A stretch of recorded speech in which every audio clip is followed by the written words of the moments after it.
Hello friends, आज हम पढ़ने वाले हैं ध्वनि कविता की व्याख्या। तो चलिए, व्याख्या पढ़ने से पहले हम लोग सूर्यकांत त्रिपाठी जो कि हिंदी के बहुत बड़े कवि हैं, उनके जीवन परिचय के बारे में थोड़ा बहुत जान लेते हैं। देखिए, सूर्यकांत त्रिपाठी निराला जी का जीवन काल 1899 से लेकर 1961 तक रहा था, यानी कि वो 1899 में उनका जन्म हुआ था और 1961 में उनकी मृत्यु हो गई थी। उनका जन्म कवियों की जन्मभूमि यानी कि बंगाल में हुआ था। अनामिका, परिमल गीतिका आदि इनकी प्रसिद्ध कविताएं हैं। बहुत सी कविताएं इन्होंने लिखी हैं, जिसमें कि ये यहाँ पर मैंने कुछ प्रमुख कविताओं के बारे में बताया है। निराला जी ने स्वामी परमहंस एवं विवेकानंद जैसे महान स्वतंत्रता सेनानियों से प्रेरणा ली थी और स्वतंत्रता संग्राम में अपना इन्होंने महत्वपूर्ण योगदान भी दिया था। व्याख्या देख लेते हैं हम लोग। व्याख्या में आपको सबसे पहले संदर्भ लिखना होता है, फिर प्रसंग लिखना होता है, फिर आप उसकी जो है अर्थ सहित उसकी व्याख्या करते हैं। आप इसका संदर्भ और प्रसंग कैसे लिखेंगे? प्रस्तुत कविता सूर्यकांत त्रिपाठी निराला जी के द्वारा रचित है।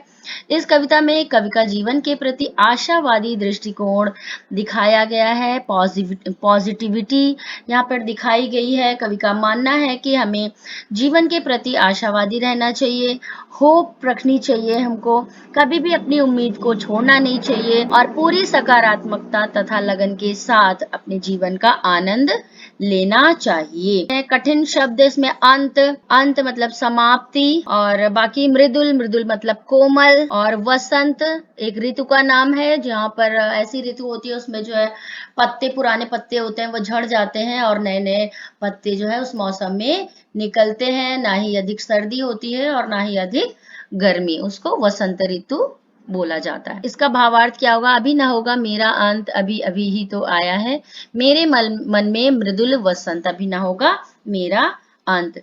कवि जो यहाँ पर प्रकृति के चित्रण के द्वारा यानी प्रकृति नेचर के द्वारा युवा पीढ़ी को समझाना चाहते हैं कि वह अपने आलस को छोड़े और नए उत्साह और लगन के साथ अपने जीवन का आनंद लें। प्रकृति में फूलों की भरमार है, उनकी सुंदरता और खुशबू जो है वो चारों तरफ फैली हुई है। तो कवि जो प्रकृति के माध्यम से कहना चाह रहा है कि अभी मेरा अंत जो है वो नहीं होगा। कवि कह रहा है कि वसंत उनके जीवन में अभी अभी ही तो आया है, अभी अभी ही तो आया मेरे मन में मृदुल वसंत, यानी कि अभी अभी ही मेरे मन में जो है उनके कवि के जीवन में वसंत का मौसम आया है।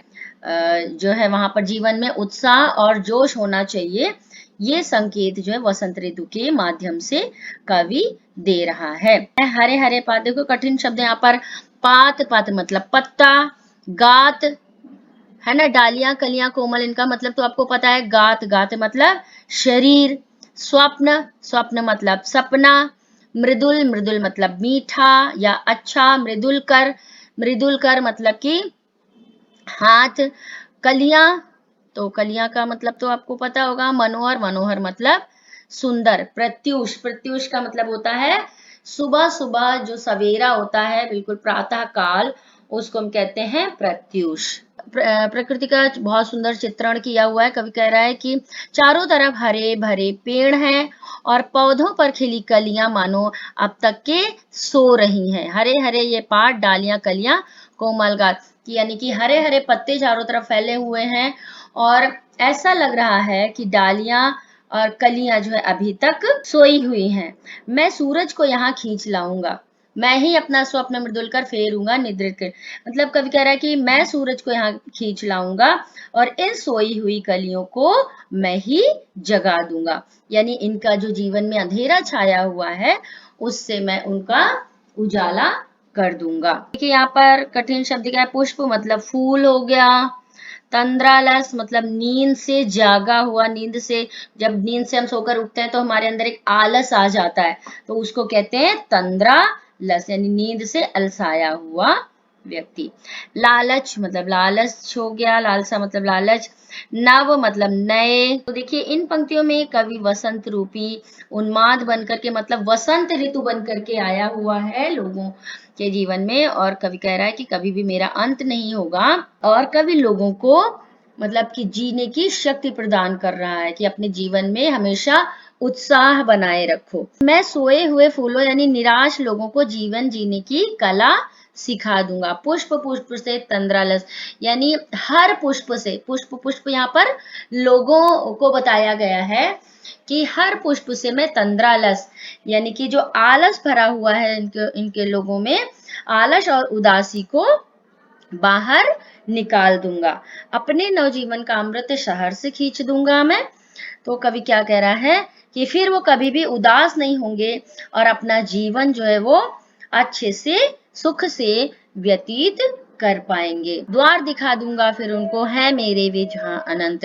कवि का मानना है कि अगर युवा पीढ़ी परिश्रम करेगी, मेहनत करेगी, तो उसे उसको मनचाहा लक्ष्य जो है मिल जाएगा और इस आनंद का अंत जो है वो कभी भी नहीं होगा।